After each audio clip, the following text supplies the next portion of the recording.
Y bueno, hablando de todos estos temas, estamos ya enganchados con Nicolás Pertierra, economista del Centro de Estudios Económicos y Sociales Scalabrini Ortiz. Y bueno, vamos a charlar con él para poner alguna claridad para nuestros oyentes o discutir un poquito, y con Pablito acá, nuestro columnista de economía, sobre la ensalada de dólares que Ah, estamos teniendo y qué significa, ¿no? ¿Cómo estás, Nicolás? Agustina te saluda. ¿qué tal? ¿Cómo están ustedes? Muy buenos días, gracias por comunicarse. No, por favor, muchas gracias por atendernos. Bueno, dólar soja, dólar turista, dólar Qatar, dólar Coldplay, que ese es, bueno, dólar Netflix, etcétera. Tengo tantas dudas. Por un lado, ¿por qué esos nombres, no? Y a qué evocan, o cuál es como políticamente la perspectiva para eso, y cuál es la diferencia entre cada uno de esos dólares. Y el tema de los nombres obviamente obedece más a una cuestión periodística que también tiene obviamente su base en una multiplicidad regulatoria bastante compleja, ¿no? La diferencia obviamente radica en el precio y en quiénes acceden y en qué condiciones se accede a los dólares, determina justamente el precio que se termina pagando, si se puede pagar ese precio por el dólar, que tiene distintas funciones. Eso. O sea, para ponerlo en un cuadro general, me parece que algo mencionaban recién, esto obedece a una situación de escasez de dólares y con un dólar que tiene muchos usos distintos, muchos destinos distintos en la economía argentina, para el sector productivo, para las importaciones, para la maquinaria, para los bienes de capital, insumos intermedios, insumos médicos, y eso uno lo tiene en mente como lo más prioritario, y después también tiene otros destinos, el turismo, por ejemplo, pago de servicios, incluso también la función de ahorro en la economía argentina, ¿no? Entonces, esos pocos dólares que hay se demandan para estos múltiples usos. La idea de que haya distintos precios para el dólar según los distintos usos es desincentivar algunas fuentes de demanda de dólares. Por ejemplo, ponerle un precio más caro al dólar que se demanda para hacer turismo en el exterior, busca desincentivar esta fuente de demanda de dólares. Esa es un poco la forma de administrar esa escasez de divisas, ¿no? Y lo mismo esto del dólar Coldplay, ¿no? Como que en un momento se hablaba mucho de estos artistas internacionales que vienen, obviamente, a tocar y qué sé yo, y que socialmente, digamos, tienen sus beneficios, pero también se compra la entrada en pesos y los artistas cobran en dólares.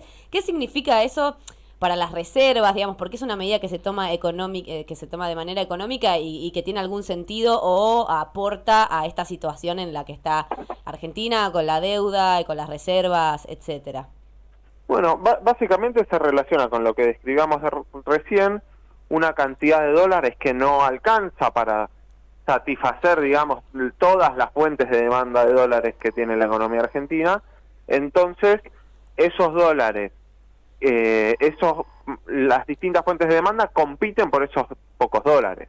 El hecho de que un artista extranjero por ahí le convenga sacar dólares a 150 pesos, hace muy atractivo que vengan, pero eso implica una salida de dólares muy significativa que deja sin dólares a otros destinos, como por ejemplo la producción, por lo que decíamos, por la alta dependencia de insumos y maquinaria importada.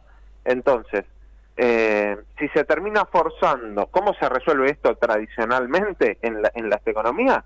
Con una devaluación brusca del tipo de cambio. Ahora, eso, por la historia reciente, ¿qué sabemos? Que eso es una manera de solucionar la escasez de divisas con brocha gorda, porque termina afectando muy fuertemente la producción, eso termina afectando el empleo, empeorando un problema de ingresos también, porque implica una aceleración inflacionaria, en niveles ya que tenemos como punto de partida muy altos. Entonces, esa tradicional solución a estos problemas vía una devaluación brusca, tal vez, y digo no tal vez, en mi caso, en mi opinión, es lo que terminaría pasando, agravaría más problemas de lo que soluciona, ¿no? Entonces, me parece que no sería ni siquiera una solución a este problema de escasez de reservas. Y dentro de ese de esas limitaciones en el margen de acción que tiene la gestión, ¿no? Que se hablaba mucho cuando asumió Massa de hay un problema con los dólares, no se puede evaluar, hay una inflación del 8% mensual, era cuando asumió, pero una inflación alta. Esta salida que encuentra puede ser alguna manera, si bien es extraña, de cuidar de alguna manera las divisas sin que haya un traslado a precios. ¿Vos considerás que puede llegar a haber, dentro de estos aumentos como muy sectoriales del tipo de cambio, un traslado a precios de eso? Sí, obviamente que restringir y limitar las importaciones de algunos bienes, hacer que algunas importaciones o algunas actividades se paguen un dólar más caro, obviamente tiene algún traslado a precios, puede tener también algún impacto en la brecha cambiaria, que es algo que se mira con mucha atención. Obviamente es un impacto a precios que es mucho menor, como vos decías, a lo que implicaría una devaluación generalizada y no administrada del tipo de cambio. Me parece que si queremos por ahí adivinar o intuir o saber para dónde apunta el Ministerio de Economía con estas medidas, tal vez vaya en camino hacia un esquema de desdoblamiento cambiario más formal, ¿no? Porque me parece que el sistema actual lo que tiene es una complejidad normativa, como sabemos, muy intensa, múltiples tipos de cambio y brechas entre distintos tipos de cambio que hace complicado el funcionamiento de la economía. Tal vez, no sé si es algo, seguramente que se ha evaluado, no sé si se ha tomado la decisión efectiva de avanzar en ese camino, pero puede ser un camino hacia un desdoblamiento más formal del tipo de cambio. Un instrumento que se utilizó mucho en los 80, 60 y 70, que obviamente no me parece ninguna solución definitiva a los problemas macroeconómicos de la Argentina, pero sí me parece que hace un poco más fácil de leer, de entender cómo es la regulación cambiaria y también puede terminar teniendo un efecto un poco más efectivo que estas medidas parciales que se van tomando sector por sector.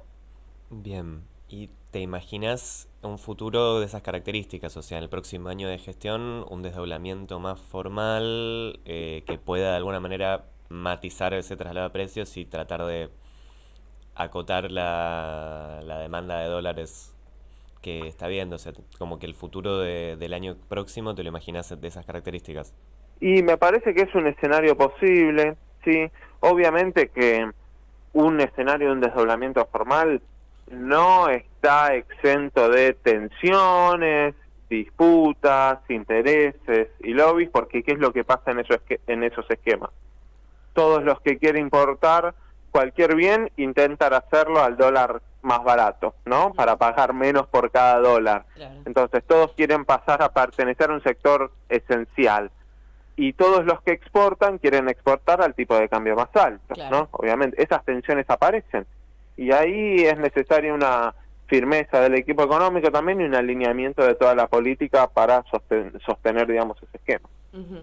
Totalmente. Nicolás Pertierra, muchas gracias por hablar con nosotros, economista del Centro de Estudios Económicos y Sociales Scalabrini Ortiz, y esperamos volver a charlar prontito. A ustedes, muchas gracias Abrazo por el grande. tiempo. Abrazo grande.